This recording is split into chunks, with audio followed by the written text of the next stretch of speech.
What's happening, everybody? I hope you're doing good. I'm doing great. It's a beautiful day once more. It's always a great pleasure to exchange with you. Thank you very much for stopping by. I know you love us. I love you too. If this is your first time, please feel free to join us. Click on the button, subscribe, so we can see each other further every day and all day, okay?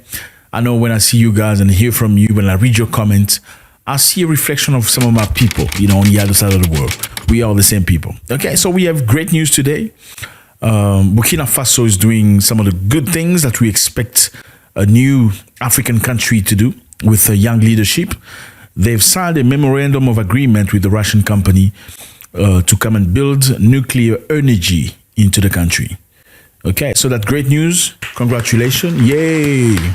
I mean, it's not, like I always say, it's not always just about changing things or pretending to change things, saying I'm the new president, we're going to change the country, things are going to be better.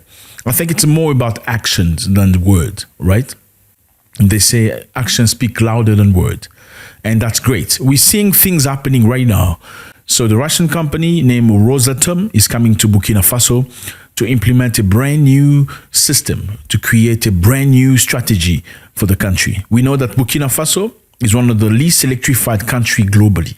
Some of the loveliest people in the world, trust me, fellas. I've been there one time. It was an amazing experience, really. It's very hot. Yeah. Did you put the map? The place is very hot, but the people are very warm equally. And the food is amazing. What's that? A poulet alai. Poulet alai. Remember, that's what I heard. That's chicken with, what's high in English? Garlic, chicken garlic. That's the specialty of Burkina Faso. Lovely country, beautiful people, amazing moments. And I suggest you, if you have an opportunity, why not go visit?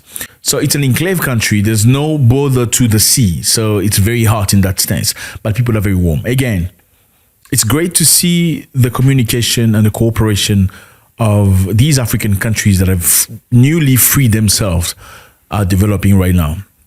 It's good to see that. I know a lot of people don't give credit to the Burkinabe government because it's military personnel. And also Mali, the same, Niger, because they are soldiers that have taken power.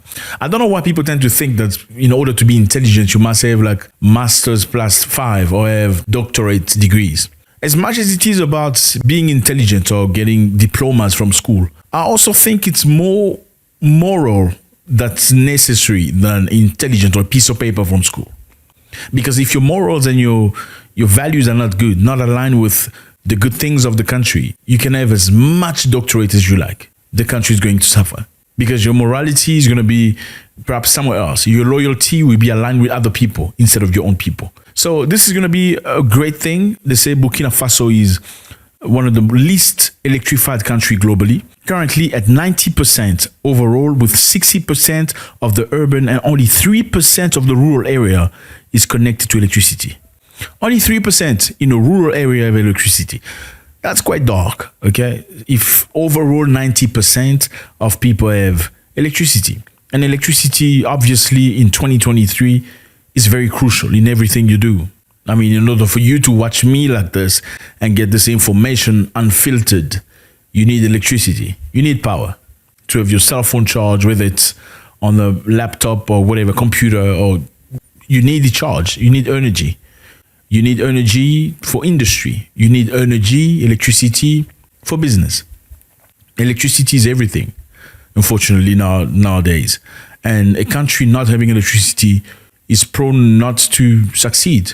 Same for Niger. Niger's got so much uranium. A country that's got so much uranium, exporting uranium to France. France creating, with the uranium exported from Niger, electricity that it sells to other European countries. In the meantime, people from Niger themselves have no electricity. They sleep in the dark. They have to import electricity coming from Nigeria. Yes, fellas, there's a big difference between Niger and Nigeria. These are two different countries.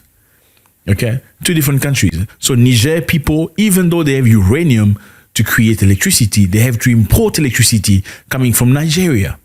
In the meantime, I saw people on the comment section saying, oh, they import electricity from us. We don't even have electricity ourselves. We sleep in the dark. You know what I mean? So while people in Nigeria are sleeping in the dark, the Nigerian government is making money from selling electricity to Niger. You know what I mean? That's crazy. So I think in order to think about development, the first thing is to create infrastructure. We need decent infrastructure. And I see this government is clearly moving to the right direction.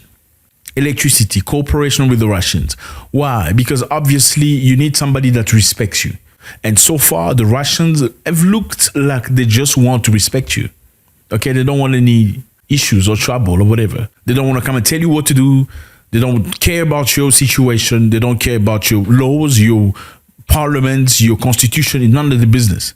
Unlike some of the countries that come to Africa and they want to tell you how to live your life. Who should be allowed to get married? Who should be allowed to do what? Like literally, micromanaging you. This is very good news because I think it encourages people to see there are alternative way of living. Obviously, they've had some criticism. Some people saying, how about renewable electricity? The world is changing to green. You still going to nuclear electricity. They say, no, you must give us some time. We need to develop our country. Okay, we also need to make some money. You see how they do it? They use fossil fuel. They use all sort of electricity. They use all sort of energy to develop America and Europe. Now that you guys want to use it to develop Africa, then they say, no, you shouldn't do it because it creates, I'm not going to say that word because we're being sanctioned. When you feel it creates this. Does it make sense? So when they use petrol or oil to make money, nobody said a thing. They use rubber to create tires, sold it drastically, made so much money, enriched themselves. Nobody said a thing. They use nuclear to get electricity and develop the industry. Nobody said a thing. But once people of Africa try to use the same thing to develop Africa, then they say, oh, you need to stop that. We need to create Oh my God. The sound has just died.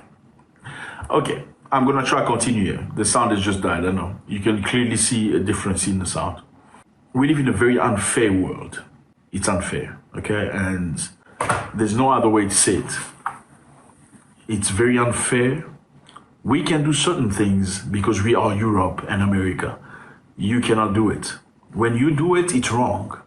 You know what I mean? Right now, as I am speaking, Germany is still buying coal from South Africa for their nuclear energy. Yes. In the meantime, everybody have put pressure on South Africa not to produce energy or electricity using nuclear. You hear that? Let me repeat myself. The world has put pressure on South Africa to stop using nuclear energy, to stop using coal for their energy, because it's creating that thing. But in the meantime, they are buying coal from South Africa going to Germany. So Germany can do it, South Africa cannot. So we can use the technology to enrich ourselves. You can't, because if you use it, it's morally wrong. Now, the president of Uganda was told to stop this project because a year ago, Uganda started the development of a big, massive project of oil. They discovered a lot of oil in Uganda. So they needed to find a way to export the oil in the global market. And they cooperated with Tanzania. They agreed on creating pipelines coming from Uganda to Tanzania to be exported to the sea through Tanzania. They've had a lot of pressure coming from European countries saying you can't do that because your project of oil is going to destroy the fauna and the flora. Your project of oil is going to destroy the habitat of animals. So basically they're saying your project that's going to make money for Ugandans is going to destroy animals. They'll have no more homes, so you're going to destroy animal houses. So Europe cares more about animals than they care about the Ugandan people who are going to profit from this project, getting jobs and opportunity. Props again for seeing what's happening. Congratulations to Burkina Faso and Mali that have signed a memorandum of agreement with Russia in developing nuclear energy. That's definitely going to profit the country and move the country forward one step at a time. Thank you very much, fellas. It's always a great pleasure. I'm sorry, the sound is off. I could hear that the sound is off, so I can't carry on. Bad quality sound is not good. I'm gonna try make another video, maybe comprehensive video for you guys on the next one. God bless.